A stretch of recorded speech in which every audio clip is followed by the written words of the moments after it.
افتو تنده اورن اورن با خیلی گرمه میدونم با هم بلند شو برای خنک شدنت بیای پارک آبی یاسوج هم خنک میشی هم خوش میگذره. اینجا پارک آبی یاسوج بزرگترین پارک آبی جنوب کشور.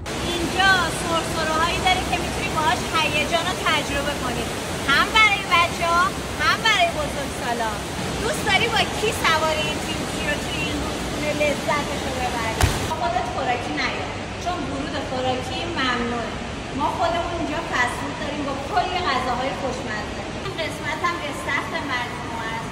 جکوزی، سونا، حمام سنتی، وان نمک، اتاق لیفت و استخر کودکان داریم باز این قسمت. شما با یه مبلغ ناچیز میتونین از کل مجموعه استفاده کنید در طول روز. بعد استفاده از این مجموعه تشریف میاریم توی شهر ما یاسوج، پایتخت طبیعت ایران. قدمتون رو چشم.